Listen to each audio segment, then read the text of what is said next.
AC compressor పేలడం వల్లే అగ్ని ప్రమాదం జరిగినట్టు చెప్తున్నారు. భవనం ఇరుకుగా ఉండటం, మంటలు ఎగిసిపడటం, పొగ దట్టంగా అలుముకోవడంతో ఇంట్లోని వారు బయటపడేందుకు వీలు లేకుండా పోయింది. అయితే అగ్నిమాపక బృందాలు రంగంలోకి దిగి తొలుత చార్మినార్ మార్గంలో రాకపోకలు నిలిపివేసి మంటలార్పే ప్రయత్నం చేశాయి.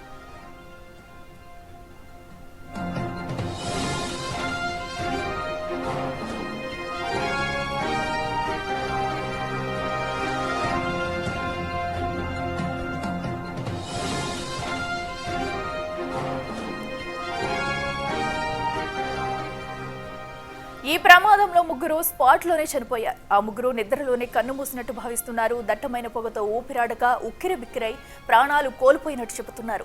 భయాందోళనకు గురైన మిగతా వాళ్లు బయటకు వచ్చేందుకు తీవ్రంగా ప్రయత్నించారు. బయటకు వచ్చేందుకు ఇరుకు మెట్ల మార్గం మినహా మరో దారి లేకుండా పోయింది. ఈ క్రమంలో కొందరికి తీవ్ర గాయాలయ్యాయి. 10 ఫైర్ ఇంజన్లు రంగంలోకి దిగాయి. మంటలను ఆర్పేందుకు తీవ్రంగా శ్రమించారు. ప్రమాద తీవ్రతను అంచనా వేసి 10 అంబులెన్స్లను ఘటనా స్థలానికి రప్పించారు.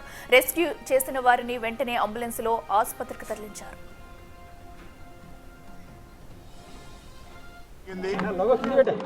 6:16 ఫైర్ డిపార్ట్మెంట్ కు సమాచారం రాగానే వెంటనే నిమిషాల్లో ఫైర్ సిబ్బంది ఇక్కడికి వచ్చి ఈ అగ్ని ప్రమాద నివారణ చర్యలు చేపట్టినారు. ఈ సందర్భంలో అందులో నివసిస్తున్నటువంటి 17 మందికి తీవ్రమైనటువంటి ఇబ్బంది కలిగింది. వాళ్ళందరినీ హాస్పిటల్కు తీసుకుపోవడం జరిగింది. వివిధ హాస్పిటల్లో ఉన్నారు. కొంతమంది మెజారిటీగా చనిపోయినారనేటువంటి వార్త ఉంది. పూర్తిగా వాటి అంశాలు ఇవ్వడం జరుగుతుంది.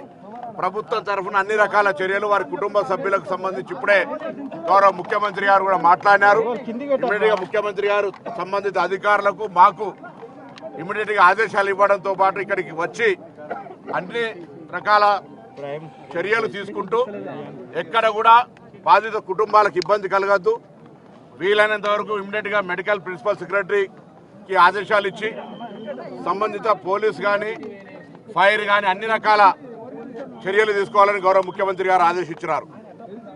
ఫైర్ యాక్సిడెంట్ మీద కూడా విచారణ చేస్తాం. అది అన్ఎక్స్పెక్టెడ్ జరిగినటువంటి ఏం కుట్రకోణంతో దాగినటువంటిది కాదు. ఇందులో ఎవరు కూడా ఏ అధికారి కూడా నిర్లక్ష్యం చేయకుండా వెంటనే వాళ్ళ విధుల యొక్క అటెండ్ కావడం జరిగింది. జరిగిన సంఘటన ప్రభుత్వం తరఫున ముఖ్యమంత్రి గారు దురదృష్టకర సంఘటన చెప్పినారు. వాళ్ళని కుటుంబాలను ఆదుకోవడానికి సంబంధించిన విషయాలలో ప్రభుత్వం వెంటనే ఉన్నతాధికారులు చర్యలు స్పందిస్తారు. సంబంధిత కుటుంబానికి పూర్తిగా రాష్ట్ర ప్రభుత్వం నుంచి సానుభూతి, ప్రగాఢమైనటువంటి సంతాపాన్ని వ్యక్తం చేస్తున్నాం. వారికి ఇబ్బందులు లేకుండా ఉండే విధంగా తదుపరి చర్యలు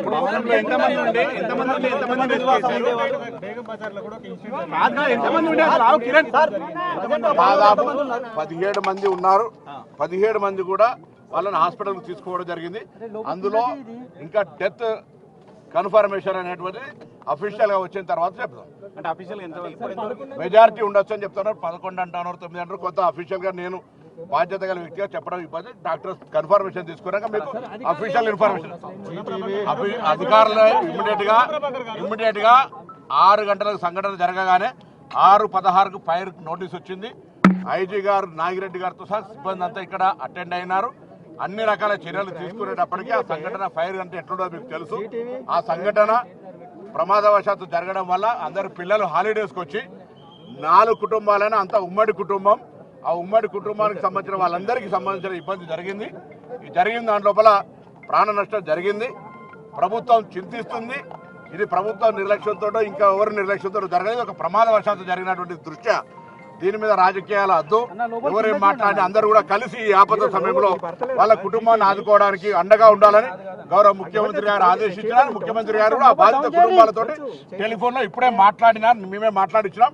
సో మేము మా యొక్క పునరావాస చర్యల్లో ప్రభుత్వం మొత్తంగా అన్ని శాఖలకు సంబంధించి ఇక్కడ ఉన్నాం.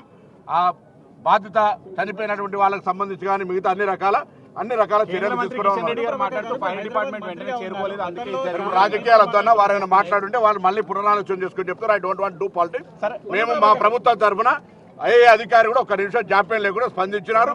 అది ప్రమాదం, మా బాధ్యత. ఎవరు కూడా దీని మీద రాజకీయం చేసేటువంటి ఆలోచన చేయొద్దని కోరుతున్నాం. ఫైర్ సేఫ్టీ అంటే మీ అందరికి తెలిసి లోపల చూసినారు.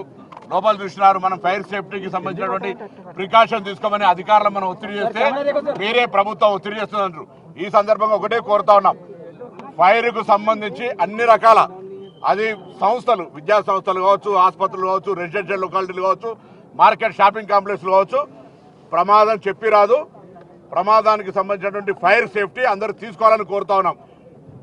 మనం దాని తర్వాత స్పెషల్ డ్రైవ్ కూడా చేయడానికి ప్రభుత్వం నిర్ణయం తీసుకుంటుంది.